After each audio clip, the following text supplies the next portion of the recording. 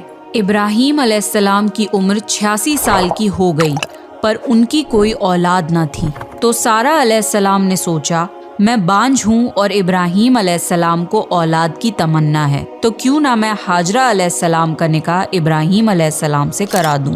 پھر ابراہیم علیہ السلام اور ہاجرہ علیہ السلام کا نکاح ہو گیا۔ اللہ نے ابراہیم علیہ السلام کی اولاد کی دعا قبول کری اور بیٹے اسماعیل علیہ السلام سے نوازا۔ پھر اللہ کا حکم ہوا کہ اپنی بیوی ہاجرہ علیہ السلام اور بیٹے اسماعیل علیہ السلام کو لے کے مکہ روانہ ہوں۔ اس وقت مکہ ایک بالکل بنجر جگہ تھی۔ یہاں پر ابراہیم علیہ السلام اپنی بیوی بچے کو چھوڑ کر جانے لگے تو ہاجرہ علیہ السلام کو بہت حیرانی ہوئی اور وہ اپنے شوہر سے پوچھنے لگی، اے ابراہیم، ہمیں کہاں چھوڑے جا رہے ہو؟ یہاں نہ پانی ہے، نہ خوراک، نہ کوئی انسان۔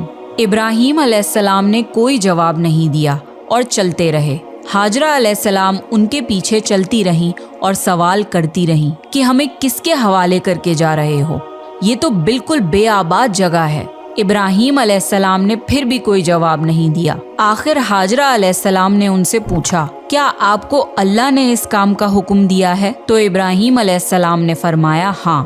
تب سیدہ ہاجرہ مطمئن ہو گئیں اور بولی، اگر یہ بات ہے تو اللہ ہمیں بالکل ضائع نہیں ہونے دے گا۔ خوراک اور پانی چند دن میں ختم ہو گیا۔ پانی کا ایک بھی قطرہ نہ بچا۔ خوراک نہ ملنے کی وجہ سے ماں کا دودھ بھی خشک ہو گیا۔ اب بچہ بھوک سے بلکنے لگا۔ ہاجرہ علیہ السلام اپنے بچے کو بھوک سے روتا ہوا نہیں دیکھ سکتی تھی، اس لیے انہوں نے بچے کو وہیں چھوڑا اور پاس کی پہاڑی صفا کی طرف دوڑی کہ شاید کسی طرف پانی یا خوراک نظر آ جائے یا کسی انسان کی جھلک نظر آ جائے۔ جب کچھ نظر نہ آیا تو نشیب کی طرف پہنچی، پر جب انہیں بچہ نظر آنا بند ہو گیا تو تیزی سے مروہ کی پہاڑی کی طرف دوڑی۔ وہاں بھی کچھ نظر نہ آیا۔ خیال آیا کہ پھر سے کوشش کرنی چاہیے۔ اس طرح انہوں نے صفا اور مروہ کے درمیان 7 چکر لگائے۔ اللہ کو ہاجرہ علیہ السلام کی یہ ادا بہت پسند آئی اور اللہ نے ہاجرہ علیہ السلام کی اس سنت کو برقرار رکھنے کے لیے اسے حج کا حصہ بنا دیا۔ یہی وجہ ہے کہ مسلمان حج اور عمرے کے وقت صفا اور مروہ کے درمیان صحیح کرتے ہیں۔ جب وہ آخری مرتبہ مروہ پر پہنچی تب انہیں ایک آواز سنائی دی جو اسماعیل علیہ السلام کے قریب سے آ رہی تھی۔ وہ جلدی سے اپنے بچے کے پاس پہنچی تو دیکھا کہ اسماعیل علیہ السلام کے قدموں کے نیچے سے پانی پھوٹ رہا ہے۔ اللہ نے جبرائیل علیہ السلام کو ہاجرہ علیہ السلام کی مدد کے لیے بھیجا تھا۔ انہوں نے زمزم والی جگہ پہ اپنا پر مارا تو اسماعیل علیہ السلام کے قدموں کے پاس سے زمزم کا عظیم چشمہ جاری ہو گیا۔ اللہ نے اپنے ان بندوں کے لیے زمین پھاڑ کر ایک چشمہ نکال دیا۔ یہی آب زمزم کا آغاز تھا۔ ہاجرہ علیہ السلام پانی کو حیرانی اور خوشی سے دیکھ رہی تھیں۔ جب انہوں نے دیکھا کہ پانی چاروں طرف بہہ رہا ہے تو انہوں نے زمین کو کھودنا شروع کر دیا تاکہ پانی ادھر ادھر نہ بہہ جائے۔ پھر انہوں نے اس گڑھے کے چاروں طرف پتھر رکھ دیے اور بولی زم زم، یعنی رک جا۔ نبی صلی اللہ علیہ وسلم کا فرمان ہے، اللہ اسماعیل علیہ السلام کی والدہ پر رحم فرمائے، اگر وہ جلد بازی سے کام نہ لیتی تو زمزم ایک بہنے والا چشمہ ہوتا۔ ہاجرہ علیہ السلام نے اسماعیل علیہ السلام کو پانی پلایا اور خود بھی پیا۔ بس یہی آب زمزم ان کے کھانے اور پینے کا کام دیتا تھا۔ کچھ ہی دنوں میں ہجرت کرنے والا ایک قبیلہ پانی کی تلاش میں وہاں پہنچا۔ انہوں نے ہاجرہ علیہ السلام سے وہاں پڑاؤ ڈالنے کی اجازت مانگی۔ ہاجرہ علیہ السلام نے فرمایا، ٹھیک ہے، لیکن آپ کو اجرت ادا کرنی ہوگی۔ قبیلے کے لیے یہ سستا سودا تھا۔ انہوں نے فوراً حامی بھر لی۔ اس طرح وہاں رہائش شروع ہو گئی اور اسماعیل علیہ السلام وہاں پرورش پاتے رہے۔ اس قبیلے کی مکہ میں رہائش ابراہیم علیہ السلام کی دعا کا نتیجہ تھی۔ جب ابراہیم علیہ السلام نے اپنے بیوی بچے کو بنجر جگہ پہ چھوڑا تھا تو یہ دعا مانگی تھی، اے ہمارے پروردگار، میں نے اپنی کچھ اولاد اس بے آباد جنگل میں تیرے گھر کے پاس بسائی ہے، یہ اس لیے کہ وہ نماز قائم کریں، پس تو کچھ لوگوں کے دلوں کو ان کی طرف مائل کر دے اور انہیں پھلوں کی روزیاں عطا فرما تاکہ یہ شکر گزاری کریں۔ دن گزرتے رہے اور اسماعیل علیہ السلام مکہ میں بڑے ہوتے رہے۔ ابراہیم علیہ السلام ہر سال 1-2 بار اپنے گھرانے کی دیکھ بھال کے لیے چکر لگاتے تھے۔ جب اسماعیل علیہ السلام نے ہوش سنبھالا تو ایک بار پھر آزمائش کا وقت آ گیا۔ ابراہیم علیہ السلام نے خواب میں دیکھا کہ وہ اسماعیل علیہ السلام کو ذبح کر رہے ہیں۔ ان کی نیند کھل گئی۔ ابراہیم علیہ السلام جانتے تھے کہ انبیاؤں کے خواب اللہ کی طرف سے وحی ہوتے ہیں، لہٰذا انہوں نے اس خواب کے مطابق عمل کرنے کا ارادہ کر لیا۔ ابراہیم علیہ السلام نے اسماعیل علیہ السلام سے فرمایا، میرے پیارے بیٹے، میں نے خواب میں دیکھا ہے کہ میں تمہیں ذبح کر رہا ہوں، اب تم بتاؤ کہ تمہاری کیا رائے ہے؟ اسماعیل علیہ السلام نے فرمایا، اے ابا جان، آپ کو جو حکم ملا ہے اس کو کر گزریے، انشاءاللہ آپ مجھے صبر کرنے والوں میں پائیں گے۔ باپ بیٹے دونوں اللہ کا حکم پورا کرنے کے لیے پیش ہو گئے۔ اسماعیل علیہ السلام نے اپنے والد سے فرمایا، جب آپ مجھے ذبح کرنے لگیں تو میری پیشانی زمین پر رکھ دیے گا تاکہ آپ کو میرا چہرہ نہ نظر آئے اور کہیں آپ کے ہاتھ رک نہ جائیں۔ ابراہیم علیہ السلام نے ایسا ہی کیا اور آنکھوں پر پٹی باندھ لی۔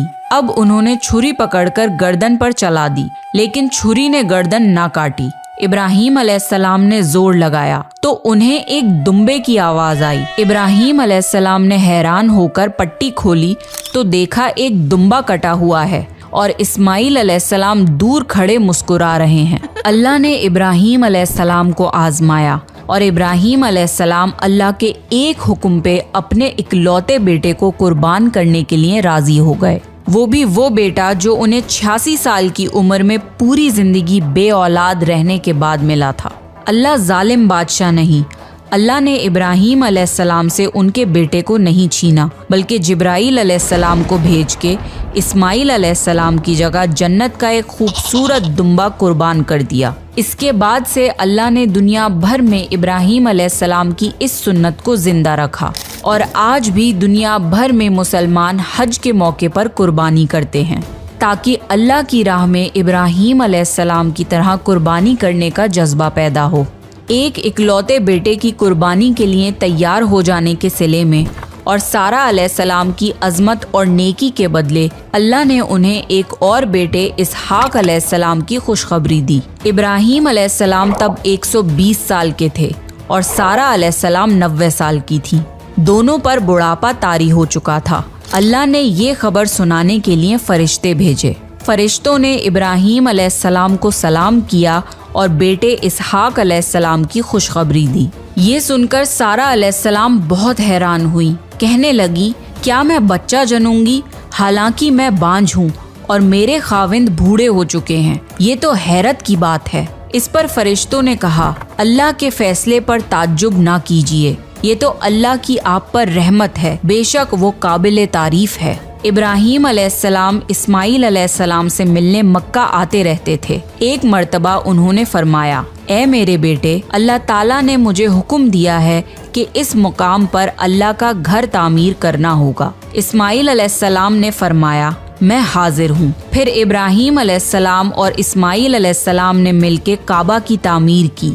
جب وہ بیت اللہ کی بنیادوں کو بلند کر رہے تھے تو دعا مانگ رہے تھے کہ اے ہمارے رب، ہماری محنتوں کو قبول فرما، تو دعا کو سننے والا جاننے والا ہے، اور ہمیں اپنا فرما بردار بنا، ہماری اولاد میں سے بھی ایک فرما بردار گروہ بنا، اور ہمیں عبادت کا طریقہ سکھا اور ہم پر رجوع فرما، کیونکہ تو ہی توبہ قبول کرنے والا اور رحم فرمانے والا ہے۔ اے ہمارے رب، ان پر انہی لوگوں میں سے ایک رسول بھیج جو ان پر تیری آیت کی تلاوت کریں اور تیری کتاب اور حکمت سکھائیں اور انہیں پاک کریں، یقیناً تو غالب اور حکمت والا ہے۔